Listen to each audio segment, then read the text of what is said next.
स्वराज्य संवाद न्यूज, जनतेच्या हक्काचं व्यासपीठ। इच्छाशक्ती आणि जिद्दीच्या जोरावर वयाच्या किंवा वेळेच्या मर्यादांवर कशी मात करता येते याचं एक उत्तम उदाहरण मंचरमध्ये पाहायला मिळालं आहे। श्री मुक्तादेवी विद्यालय नारोडी येथील शिक्षक श्री दत्तात्रय भोरसर यांनी आपल्या सायकल प्रवासातून एक नवा आदर्श निर्माण केला आहे। एका छोट्या सुरुवातीपासून ते थेट पंढरपूर वारीपर्यंतचा त्यांचा हा थक्क करणारा प्रवास आणि त्यानंतर त्यांनी साजरा केलेला एक अनोखा वाढदिवस। भोरसरांच्या या सायकल प्रवासाची सुरुवात झाली 31 मे 2025 रोजी। त्यांनी मंचरमधील एका दुकानातून सायकल खरेदी केली।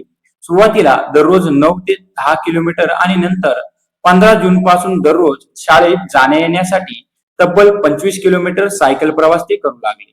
सरांचा खरा कस लागला तो 25 ऑक्टोबर 2025 रोजी त्यांनी मंचर ते भीमाशंकर असा 130 किलोमीटरचा पहिला खडतर प्रवास अवघ्या 12 तासात पूर्ण केला।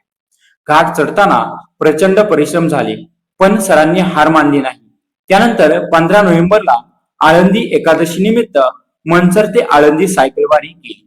हा आत्मविश्वास एवढा वाढला की 22 नोव्हेंबरला मोशी येथे आमदार महेशदादा लांडगे यांनी आयोजित केलेल्या 38,000हून अधिक सायकलींच्या इंद्रायणी रिव्हर सायक्लोथॉन मध्ये त्यांनी 15 किमी रॅली पूर्ण करून सन्मान मिळवला।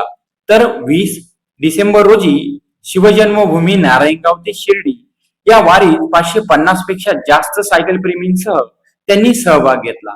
या सर्व प्रवासातून मिळालेल्या आत्मविश्वासाच्या जोरावर भोरसरांनी डॉक्टर गुजराती यांच्या मार्गदर्शनाने आणि मंचरच्या नगराध्यक्षा सौ राजश्रीताई गांधळे यांच्या प्रेरणेने 27 मे रोजी मंचर ते पंढरपूर सायकलवारी सुरू केली।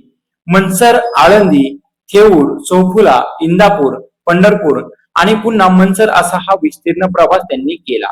अखेर 30 मार्च रोजी सकाळी 10:01 सरांचे मंचरमध्ये सुरक्षित आगमन झाले। आश्चर्य म्हणजे एवढा मोठा आणि खडतर प्रवास करूनही या संपूर्ण दौऱ्यात सायकलचा कुठेही कोणताही खोळंबा झाला नाही। अगदी साधी चाकात हवा भरण्याची सुद्धा वेळ आली नाही। सायकलने दिलेल्या याच अद्भुत साथीमुळे भोरसरांना वाटलं की या सायकलचं कौतुक होणं आणि तिचा वाढदिवस साजरा करणं गरजेचं आहे। सायकलने सरांना केवळ प्रवासच घडवला नाही, तर एक नवं सदृढ आयुष्य दिलं। सायकलिंगमुळे सरांची वर्षानुवर्षाची गुडघेदुखी पूर्णपणे थांबली, शरीराचा थकवा कमी झाला आणि नियमित व्यायाम सुरू राहिला। सर स्वतः सांगतात की जर सायकल नसती तर आज दवाखान्यात हजारो रुपये खर्च करावे लागले असते आणि वेदनांचा होणारा त्रास वेगळाच।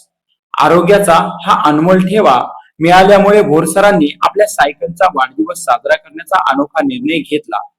त्यांच्या या आगळ्यावेगळ्या उपक्रमाला ओम संकल्प रेसिडेन्सी मधील सर्व मित्रपरिवाराने मोलाचे सहकार्य केले आणि भरपूर प्रोत्साहन दिले, ज्याबद्दल सरांनी सर्वांचे मनापासून आभार मानले आहेत।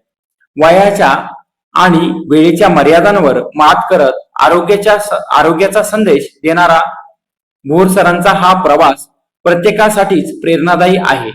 पर्यावरणपूरक आणि आरोग्यासाठी वरदान ठरलेल्या सायकलचा हा सन्मान नक्कीच कौतुकास्पद आहे।